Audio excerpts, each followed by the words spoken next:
Hey guys, it's me, Kat. Welcome back to my channel.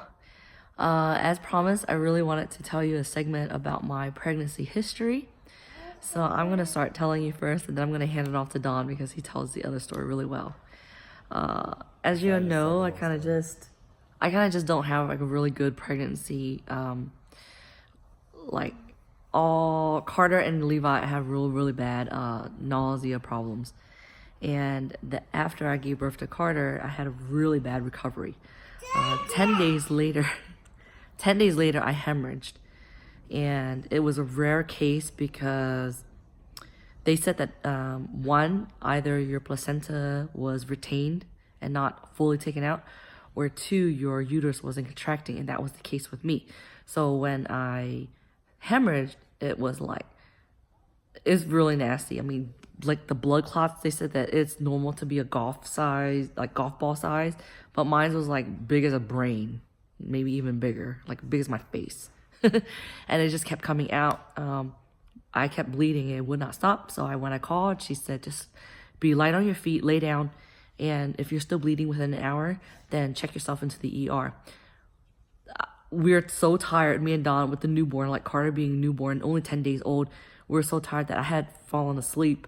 And when I woke up after like an hour or two, I think it was 2 hours, I was still bleeding out fully. So I just gathered like whatever blood that I had and brought it to the ER. We checked ourselves in, and then I don't even know. I just like fainted because I lost so much blood. So then they figured that the whole story. No, that's the recovery of Carter. Oh. This is different. So that is one. I say hi, Carter. Hi. Yeah. So it was really scary. Carter was only 10 days old. Don had to take care of him. I was stuck in the hospital. I had no phone charger. I don't know. It was just crazy. It was cold because Carter was born in December. And then when they said they were checking to see if I had any placenta retained, it wasn't. So my case was that my uterus wasn't contracting. So they gave me Pitocin to contract my uterus. And then, an IV. So after like a day or so, they checked me and everything was fine. So they released me and I wasn't bleeding anymore. So that was that. And then when I had Levi, I was normal. Nothing happened because I had told them that I had a history of hemorrhaging. So they gave me an extra bag of Pitocin and 2 bags of IV. So I was like blown up as a whale after I gave birth to Levi. So that was that. And then after Levi, I had another pregnancy, which I had no idea about. I was planning Levi's birthday party, and Levi's birthday party was on the day that I started cramping. I started feeling these cramps. Sharp cramps on the right side of my stomach. And I thought it was just like my cycle was coming. So I ignored it. I just like, okay, I'm cramping. Oh, my, time of the month is coming, yada, yada, yada. So I was like drinking beer and then hanging out at the party and cleaning up. And then by 9 p.m., I was just like, wow, I can't even breathe right now. Like I feel very gassy. Like my stomach felt really bloated. And I said, it's probably from the beer. So Don said, take a Pepcid AC. I took a Pepcid. And I said, I'm still not feeling good. And he's like, well, I don't know what to do. So then our other cousins told me to take Gas X. So I took Gas X. And then I told Don, I was like, I do not feel right. I'm really dizzy. So he said, you're probably overdosed with medicine. So he told me to throw up. And when I threw up, I went to the mirror and I found out that my face looked kind of pale. So I didn't know what was going on. And then I went to lay down. And then I was like still in pain or whatever. And Don just like, kept coming in, checking in on me or whatever. And within about like midnight or so, he came and checked on me. And at that point I was on the floor because it was hurting so bad. So I'm going to tell Don to tell the rest of the story because he's better at it than I am. Hello everybody. So the story is really scary. It was really crazy actually. So I was going in and out. She was hurting, so I told her to go ahead and lay on the bed. I was out in the kitchen just kind of cleaning up. And when I went back in there, I said, hey, why don't you just lay down and just go to sleep and it'll go away. Usually you have a stomach ache or something, gas or something, it'll go away. So I go back out to the kitchen, I clean up, I come back in, and she's sitting on the floor. And she's saying, oh my gosh, it hurts so bad, I can't take it anymore. I'm like, so I knelt down, I was like, babe, are you okay? And then she was like, I don't know, I can't take it. She's holding her stomach, and all of a sudden she just went, and she fainted. And I was like, oh my gosh. I was like, I grabbed her. I said, babe, wake up, wake up. And she did not wake up. And then I kept shaking her, and then she finally woke up, and I was like, babe, lay down in the bed before you collapse again on the floor. So I helped her into the bed, and then I said, do you need to go to the hospital? And then she said, yes, I think I need to go. So it was midnight, and I called her brother and asked him where he was at so he can come watch the kids real fast. So he said, hey, I'm on my way back. So I was like, okay, I gotta take her to the hospital. So I put her arm around me like this, and I'm walking her out. And as I walk her to the garage door, as soon as I open the garage door, she just fainted on me again. And it was so scary because I sat her down right at the garage door, and then her face was all white, and it was cold. Her skin was cold now, and her eyes were just rolling in the back of her head like this, and she was not responsive. And she was starting to barely breathe. She was like, so I was so scared. I thought she was dying on me. I was like, oh shit, what do I do? So I called 911 real quick, and then they were like, 911, what's your emergency? And I was like, oh, my wife, blah, blah, blah. And, you know, they asked tons of questions like, what's your emergency? You know, it's blah, blah, blah. What's your address? This and that. So I'm like, dude, this is taking too long. I'm desperate. So then she wakes up, you know, she comes out and she's like, did I faint again? I'm like, yes, you did. I was like, can you get on my back? So she's like, I think so. So I threw her on my back, and I gave her a piggyback ride out to the car. I threw her into the van. I tried to buckle her in, and it was so funny because I was trying to yank it as fast as I can to hurry up and buckle her in.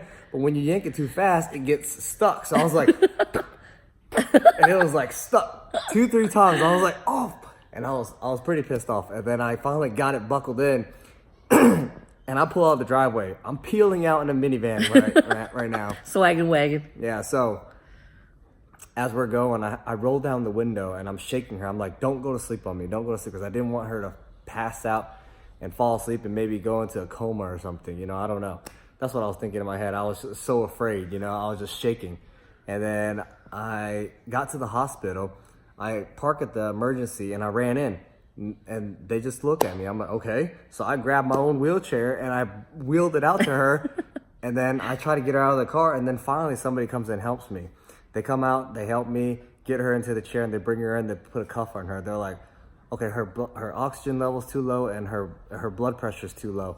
So immediately they had to do a blood transfusion. So I was like, man, she really need it? I was like, okay, give it to her. So after she got the blood transfusion, she started looking normal again. But she was all white, and IV. So then that was good. And they were gonna take us to do some sonograms and some x-rays.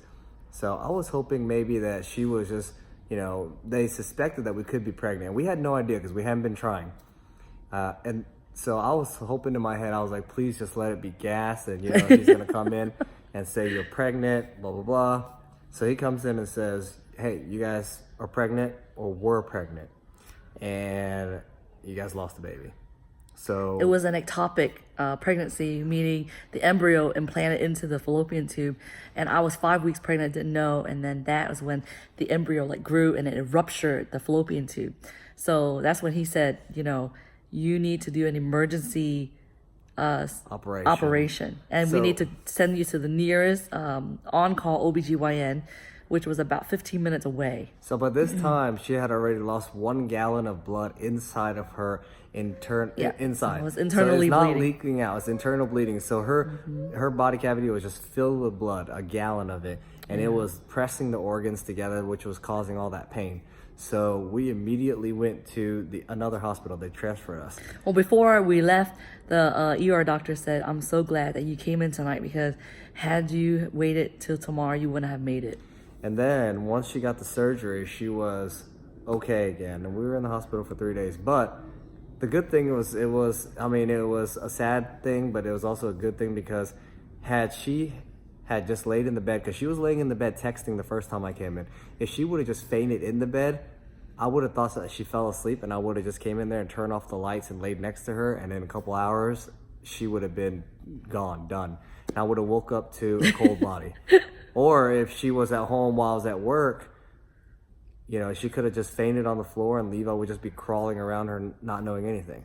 And worse, she could have been on a show, you know, that Sunday, and you know, she had a show the week before, but she didn't have a show that week. And good thing, because if she would have fainted at the hotel, no one would have found her in the hotel. No one would have known anything. I would be calling her, and she would not be picking up, and that would be it. No one would know to call 911 or anything like that. So we're very lucky and very blessed in this sense. So thank you, God, that my wife is still here. So yes, that was my near-death experience. It's a crazy, crazy one.